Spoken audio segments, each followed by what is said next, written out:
വാങ്ങിച്ചു കൊടുക്കാനാന്ന് പറഞ്ഞ അമ്പിളി ചിലപ്പോ സമ്മതിച്ചില്ലെന്ന് വരും. അതുകൊണ്ടാണ് ഞാൻ അങ്ങനെ ഒരു കള്ളം പറഞ്ഞു. ആർക്കറിയാ ഇത്രയും വില കൂടിയ മരുന്ന്? കമ്പനിയിലെ കുമാറിന്റെ പെങ്ങളുടെ കുട്ടിക്ക്. ആ കുട്ടിക്ക് എന്തോ അപൂർവ രോഗമാണെന്ന് ഞാൻ പറഞ്ഞു കേട്ടിട്ടുണ്ട്. കുമാരനോട് കാശ ചോദിച്ചു. ആവശ്യം പറഞ്ഞപ്പോ ജോലിക്കിടയിൽ അവനെ ഓടിക്കണ്ടല്ലോ എന്ന് വിചാരിച്ച് ഞാൻ വരുമ്പോ വാങ്ങിച്ചോണ്ട് വരാന്ന് പറഞ്ഞു. കുമാർ ഫോണില് മരുന്നിന്റെ പേരിട്ടത് പ്രകാരം ഞാൻ മരുന്ന് വാങ്ങിച്ചു കൊടുത്തു. പക്ഷെ ബില്ല് കൊടുത്തില്ല. അതിന്റെ ഒരു സഹായം ആയിക്കോട്ടെ എന്ന് വിചാരിച്ചു. ഒരു പാവപ്പെട്ട കുട്ടിയുടെ കാര്യമല്ല. നീ ചെയ്ത ഒരു നല്ല കാര്യം തന്നെ രഘു. പക്ഷേ ഇതൊക്കെ കുടുംബമായിട്ടൊന്ന് ചർച്ച ചെയ്തിട്ട് പോകുന്നത് നല്ലതാണ്. കാരുണ്യ പ്രവൃത്തികൾക്കൊന്നും അമ്പിളി അങ്ങനെ സാധാരണ തടസ്സം നിൽക്കാറില്ലല്ലോ. ഞാൻ എന്തിനെ ഇതിനെ എതിർക്കുമെന്നും എന്നെ പേടിച്ചിട്ടാണെന്നൊക്കെ രഘേട്ടൻ രക്ഷപ്പെടാൻ വേണ്ടി പറയുന്നതാണ്. കുറച്ചു നാളായിട്ട് ഈ മനുഷ്യൻ എന്റെ അടുത്ത് നിന്ന് പലതും ഒളിക്കുന്നുണ്ട്. പലതും.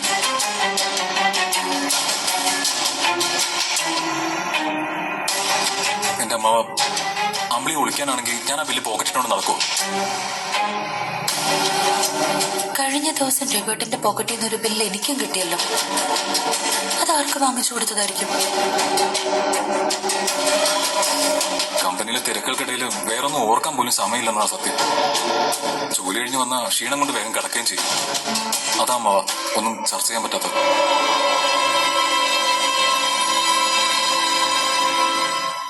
എന്റെ അമ്പിളി, രഘുവിന്റെ അവസ്ഥ കൂടി നീ ഒന്ന് മനസ്സിലാക്കും. പണ്ടത്തെ പോലെയല്ലല്ലോ. ഇപ്പൊ ബിസിനസ്സും കാര്യങ്ങളും കൂടി തലവെച്ച് നടക്കില്ലേ രഘു. അതിനിടയില് കുടുംബകാര്യങ്ങളിൽ അല്പം ശ്രദ്ധ കുറഞ്ഞു പോയാ നീ വേണ്ട അമ്പിളി അതൊക്കെ ഒന്ന് അഡ്ജസ്റ്റ് ചെയ്യാനായിട്ട്. ഞാൻ അഡ്ജസ്റ്റ് ചെയ്തോളാം അച്ഛ. അത് ഞാൻ എന്തായാലും തീരുമാനിച്ചു കഴിഞ്ഞു. അതെ, ഞാനും ഇന്ന് മുതൽ കമ്പനിയിലോട്ട് വരുവാ. രഘുവേട്ടൻ അവിടെ അത്രയ്ക്ക് വലിയ തിരക്കാണെങ്കിൽ ഞാനും കൂടെ സഹായിക്കാം. അതൊക്കെയാണല്ലോ ഒരു ഭാര്യയുടെ കടമ. രഘുവേട്ടന്റെ സമാധാനത്തോടെ ഇരുന്ന് ആഹാരം കഴിച്ചോ. ഞാനേ വേഗം പോയി റെഡിയായിട്ട് വരാം. 2 ദിവസം അമ്പിളി നിന്റെ കൂടെ വരട്ടെ രഘു. അപ്പൊ പിന്നെ അവർക്ക് കാര്യങ്ങളൊക്കെ നേരിട്ട് തന്നെ മനസ്സിലായിക്കോളൂല്ലോ. വന്നോട്ടെ അമ്മാവ, എനിക്കെന്താ.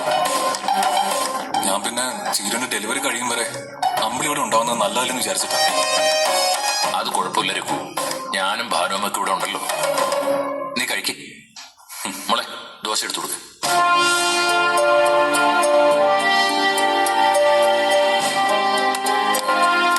വേണ്ട, മതി. കുറച്ച് വെള്ളം തന്നാ മതി. നീ ഇത് ഈ വെള്ളം എടുത്ത് കുടിച്ചു.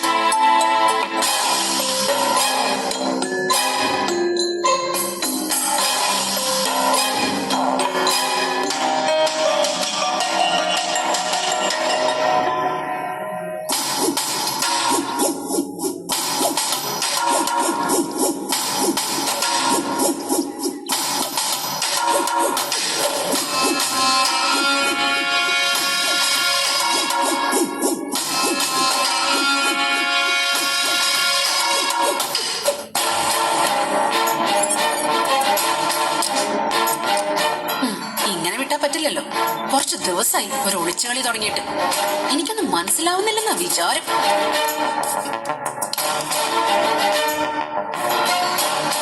ചീർപ്പ് ഇവിടെ എവിടെയോ ഈ ലച്ചു ഇത് എവിടെയൊരു കൊണ്ടുവച്ച് ഒരു സാധനം വെച്ചെടുത്ത് കാണൂല. ലച്ചു, ലച്ചു. അല്ലേ വേണ്ട, ഞാൻ പോവാണെന്ന് തോന്നിയാ അവളും കൂടെ വരാൻ വാശി പിടിക്കും. അത് വേണ്ട. അവളെ കൊണ്ടുപോയാ എനിക്ക് അവളെ നോക്കിയിരിക്കാനേ പറ്റൂ. രഘുവേട്ടന്റെ കള്ളത്തരം കണ്ടുപിടിക്കാൻ പറ്റില്ല.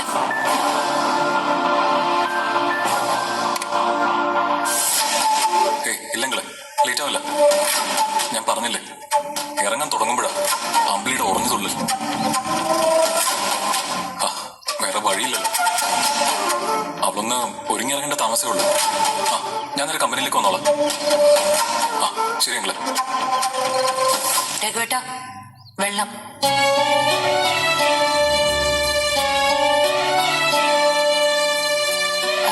ശരിക്കും ആ ബില്ല് കമ്പനിയിലെ കുമാറിന്റെ കുഞ്ഞിനെ മരുന്ന് വാങ്ങിയത് തന്നെയാണോ രഘുവേട്ട? എന്താ ചെയ്തു? അമ്പിളെ പോലെ നിനക്കൊന്നെ സംശയമാണോ? അവളെന്റെ കൂടെ കമ്പനിയിലേക്ക് വരുന്നുണ്ടല്ലോ. സ്റ്റിച്ചിങ് സെക്ഷനിലെ കുമാറിനെ കണ്ട് നേരിട്ട് തന്നെ ചോദിക്കട്ടെ.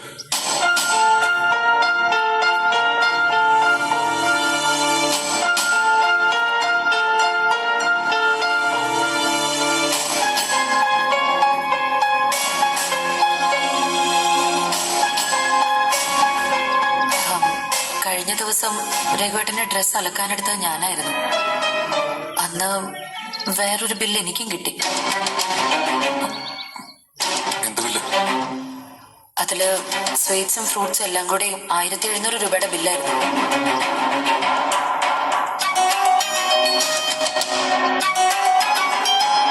അത് ഈ വീട്ടിലെത്തിയിട്ടില്ലെന്ന എന്റെ വിശ്വാസം.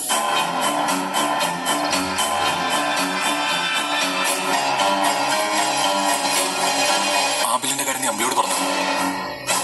ഇല്ല, ആദ്യം അത് രഘുവേട്ടനോട് ചോദിച്ച് ക്ലിയർ ചെയ്യാന്ന് വിചാരിച്ചു. പക്ഷെ വീണ്ടും ഒരു ബില്ല് ചേച്ചിക്ക് കിട്ടിയ സ്ഥിതിക്ക് ഇത് സൂക്ഷിക്കേണ്ട കാര്യം തന്നെയാണ്.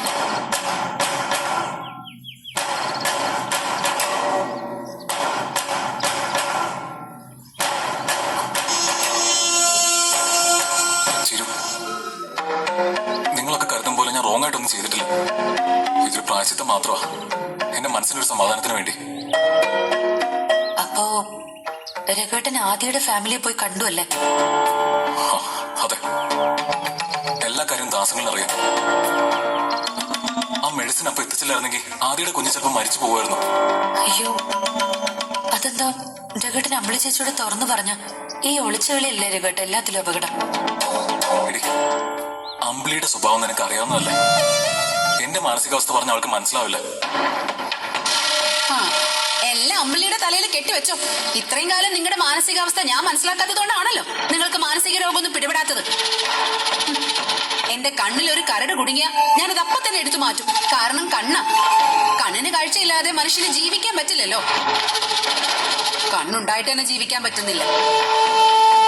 എന്നാൽ ഇതിത്തിരി ഓവറാ ചേച്ചി. അച്ഛന്റെ മുമ്പിൽ വെച്ച് രഘുവേട്ടൻ ഇത്രയും മോശമായിട്ട് വിചാരണ ചെയ്യണ്ടായിരുന്നു. ഒരു കുഴപ്പമില്ല. രഘുവേട്ടൻ എന്റെ ഭർത്താവ് മാത്രമല്ല, അച്ഛൻ ആകെയുള്ളൊരു അനന്തരവൻ കൂടിയാ. ഈ മനുഷ്യനെ അച്ഛന്റെ മുമ്പിലെ അടങ്ങൂ ചെയ്യും. ഇപ്പൊ പ്രത്യേകിച്ച് വലിയ കമ്പനി മുതലാളി ആയില്ലേ, നമ്മളെയൊക്കെ കണ്ണി പിടിക്കാതെ ആയിട്ടുണ്ട്.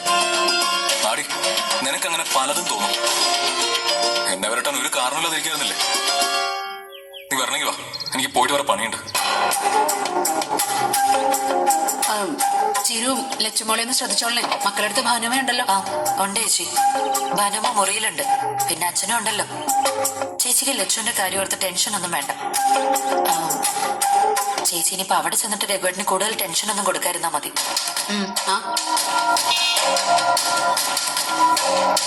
രഘുവേട്ടൻ പറഞ്ഞതൊക്കെ സത്യമാണെന്ന് ഞാനൊന്ന് അന്വേഷിക്കട്ടെ. ശരി ശരി ചേച്ചി.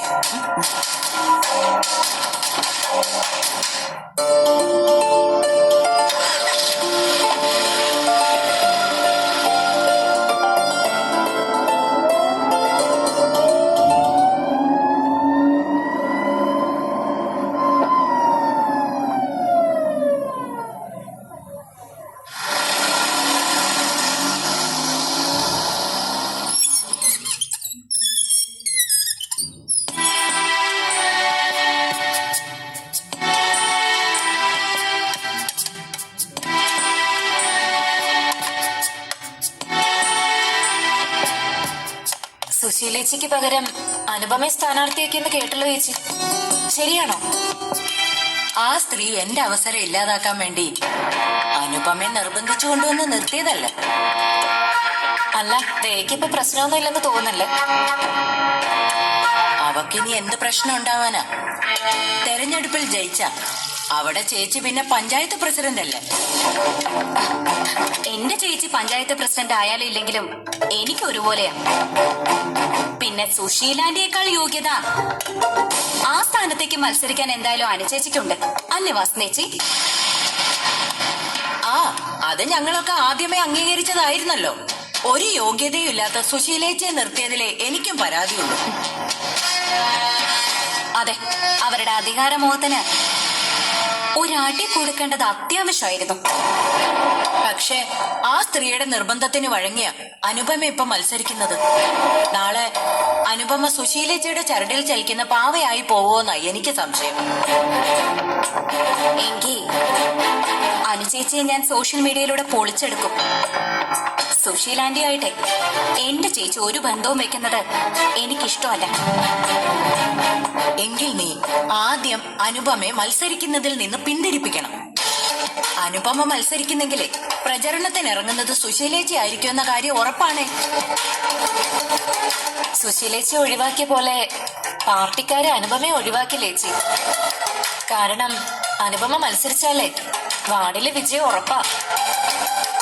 അതെ, അനുചേച്ചി ജയിച്ച ശേഷം സുശീലാന്റിക്ക് വേണ്ടി എന്തെങ്കിലും അഴിമതി നടത്തിയാൽ മാത്രം നമ്മൾ പ്രതികരിച്ചാ മതി. അങ്ങനെയൊന്നും ചേച്ചി ഒരിക്കലും ചെയ്യില്ലെന്നാ എന്റെ ഒരു വിശ്വാസം. ആ നിന്റെ സ്വന്തം ചേച്ചിയെ കുറിച്ച് നീ അങ്ങനെയല്ലേ പറയൂ. സത്യത്തിൽ നീ സുശീലേച്ചിക്കെതിരെ പോസ്റ്റ് ഇട്ടതേ അനുപമയെ മത്സരിപ്പിക്കാൻ വേണ്ടിയാണോ ദയെ? അല്ല, ഇപ്പൊ ആരെയും വിശ്വസിക്കാൻ പറ്റാത്ത അവസ്ഥയാ. അതുകൊണ്ട് ചോദിച്ചു പോയതാണേ.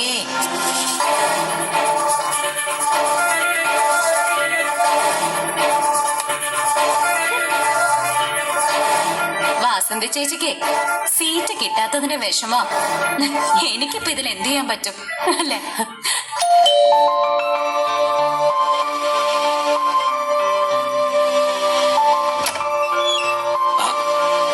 സുശീലാന്റിയാ? കേറിവാ. എന്താ രണ്ടാളും കൂടി?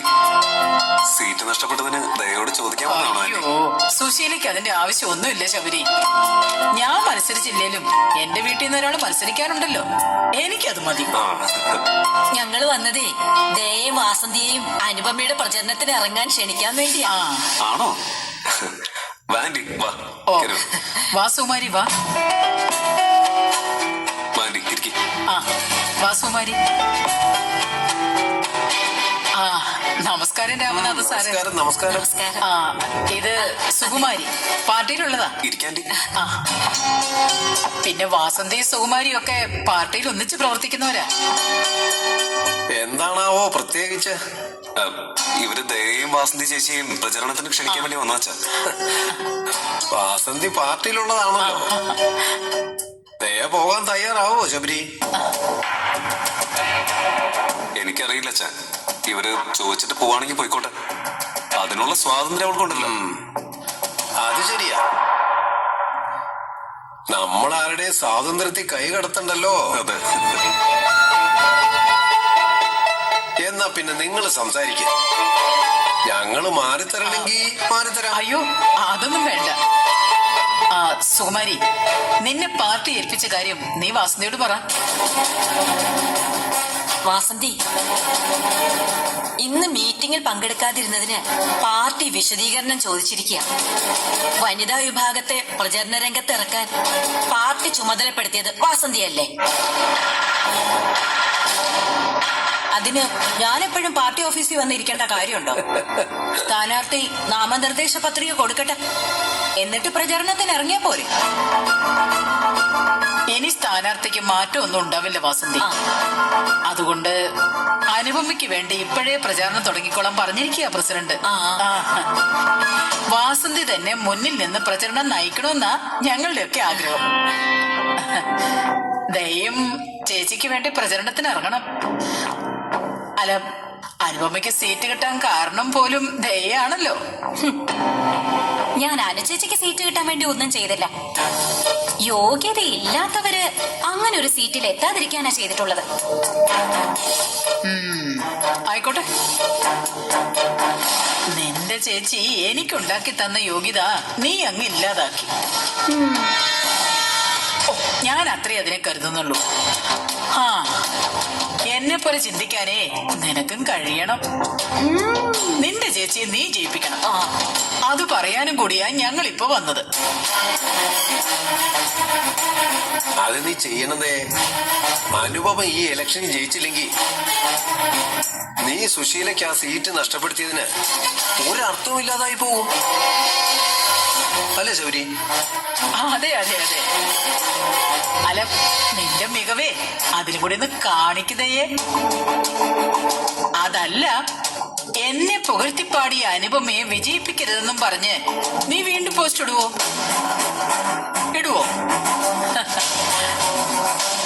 അത് നീ ചെയ്യത്തില്ലെന്ന് എനിക്കറിയാം. നിന്റെ ശത്രു ഞാൻ മാത്രമാണല്ലോ. തൽക്കാലം പിന്നാലെ ശത്രുത മറന്ന് നമുക്ക് ഇലക്ഷനിലങ്ങ് ജയിക്കാം. എന്താ? അത് കഴിഞ്ഞ് നമുക്ക് തമ്മിൽ മുട്ടാൻ സമയവും സാഹചര്യവും ഒക്കെ ഉണ്ടാവും ദയേ. ആയിക്കോട്ടെ, അതിലൊന്നും ദയ പിന്നോട്ടല്ല. പിന്നെ പ്രചരണത്തിന് ഇറങ്ങണമെന്നുള്ള കാര്യം ഞാൻ ആലോചിച്ചിട്ട് പറയാം. ആയിക്കോട്ടെ, ഞാൻ പറയാനുള്ളത് പറഞ്ഞു. ആ, ഇനി വാസന്തിയുടെ തീരുമാനം എന്താണെന്ന് ചോദിക്കു സുമാരി. വാസന്തി, നാളെ മുതൽ പ്രചരണത്തിന് ഇറങ്ങുമെന്ന് പ്രസിഡന്റിനോട് ഞാൻ പറയട്ടെ? അതോ വാസന്തി നേരിട്ട് പാർട്ടിക്ക് വിശദീകരണം കൊടുക്കുവോ? വേണ്ട, ഞാൻ നാളെ മുതൽ ഇറങ്ങിക്കൊള്ളാം. ആ, എന്നാ പിന്നെ ശരി, നമുക്ക് ഇറങ്ങാം സുമാരി. ആ, അപ്പൊ പിന്നെ ഞങ്ങൾ ഇറങ്ങിക്കോട്ടെ രാമനാഥ് സാറേ. അയ്യോ, ഒന്നും കഴിക്കാതെ. അയ്യോ, വേണ്ട വേണ്ട, ഞങ്ങൾക്ക് വേറെ ഒന്നിനടുത്ത് കയറാനുണ്ട്. ആ, അപ്പൊ ശബരി, ഓക്കെ, പോയിട്ട് വരാം. വാസന്തി,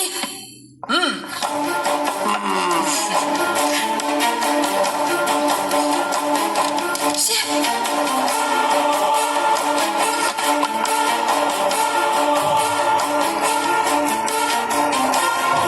ദേ, ഇനി സുശീലാന്റിക്കെതിരെയുള്ള പോസ്റ്റ് നീ പിൻവലിക്കോ? ഇല്ല, അവര് വീണ്ടും എന്നോട് അംഗം കുറിച്ചിരിക്കല്ലേ.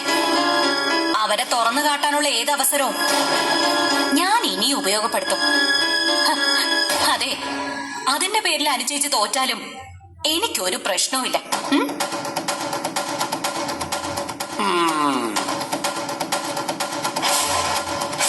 ഈ പട്ടിയുടെ വാല് കുടലിലിട്ട് നിവർത്താൻ ശ്രമിച്ച അത് നിവരത്തില്ല ശബരി. ആ, ഐക്യത്തിന് ഇന്ത്യയുടെ സഖ്യം.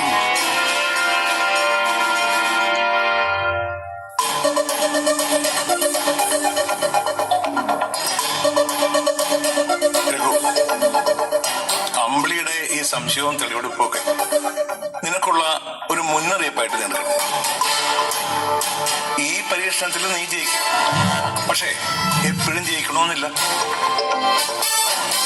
അതുകൊണ്ട് എത്രയും വേഗം 10 ലക്ഷം രൂപ ആ കുടുംബത്തെ ഏൽപ്പിച്ച് അവരുമായിട്ടുള്ള കണക്ഷൻ നീ കട്ട് ചെയ്യണം. അവർക്കിപ്പോ വേണ്ടത് പണമല്ലെങ്കില് ഭയമില്ലാതെ ജീവിക്കാൻ സുരക്ഷിതമായ ഇടവ. അവരെ ഉടനെ തന്നെ അവിടെ നിന്ന് ഇങ്ങോട്ടെങ്കിലും മാറ്റണമെങ്കിൽ. എന്റെ രഘു, നീ ഇപ്പോ ഇത്തരം ഉത്തരവാദിത്തങ്ങൾ ഏറ്റെടുക്കാൻ പറ്റുന്ന അവസ്ഥയിലല്ലെന്നുള്ള കാര്യം ആദ്യം ഓർക്ക്. അതിലപ്പുറം ഞാൻ കാരണം അനാഥരായി പോയ കുടുംബത്തെ കൂടി ഓർക്കാൻ ഞാൻ ബാധ്യസ്ഥനാണെങ്കിൽ ശത്രുക്കളുടെ ശല്യം സഹിക്കാതായ ആമി അവളുടെ കുഞ്ഞിനെ കൊണ്ട് ആത്മഹത്യ ചെയ്യുന്നുള്ളത് ഉറപ്പാ. ഇപ്പൊ തന്നെ കുഞ്ഞിന്റെ ദയനീയമായ മുഖം ഓർക്കുമ്പോ എനിക്ക് ഉറങ്ങാൻ പോലും കഴിയുന്നില്ല അങ്കിള്.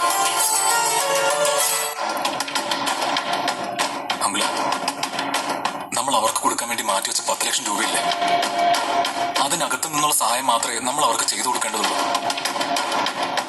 അതെനിക്ക് ചെയ്യണം അങ്കിള്. അത് ചെയ്യാൻ എന്റെ കൂടെ നിൽക്കണം പ്ലീസ്. ശരി, ഞാൻ മാത്രമല്ല, ഞങ്ങൾ എല്ലാവരും നിന്റെ കൂടെ നിൽക്കാം. നീ ആദ്യം ഈ കാര്യങ്ങളൊക്കെ നിന്റെ അമ്മാവനോടും അമ്മയോടും സംസാരിക്കണം. എന്നിട്ട് നമുക്ക് ഒരുമിച്ച് ആലോചിച്ച് ആദ്യയുടെ കുടുംബത്തെ സഹായിക്കാം. എന്താ? അത് നടക്കില്ലെങ്കിലേ അമ്മാവനും അമ്പിളി അറിഞ്ഞ അവരൊരിക്കലും സമ്മതിക്കാൻ ഇടയില്ല. അങ്കിള് പറഞ്ഞ പോലെ പണം കൊടുത്ത ബാധ്യത ഒഴിവാക്കാൻ അവര് പറയും. ഭാവിയെ കുറിച്ച് ചിന്തിക്കുന്നവർക്ക് അങ്ങനെ ഒരു തീരുമാനം എടുക്കാനേ പറ്റുള്ളൂ രഘു. അറിഞ്ഞുകൊണ്ട് കുരിശു നോക്കാൻ നിന്നെ പോലുള്ള മണ്ടന്മാരെ തയ്യാറാവും.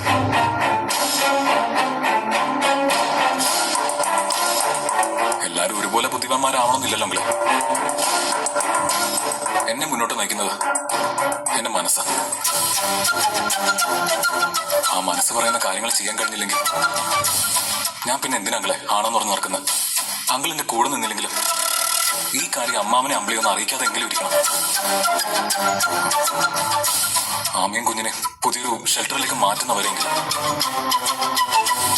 എനിക്ക് ഇതാരെയും അറിയിക്കേണ്ട കാര്യമില്ലല്ലോ. അറിയിക്കുന്നെങ്കിൽ നീ തന്നെ അറിയിക്കണം. അതുകൊണ്ടേ പ്രയോജനമുള്ളൂ. പിന്നെ ഒരു കാര്യം ചെയ്യാം, നിനക്ക് അവരെ അവിടുന്ന് മാറ്റണമെന്നല്ലേ ഉള്ളൂ. നമുക്ക് പറ്റിയൊരു സ്ഥലം നോക്കാം.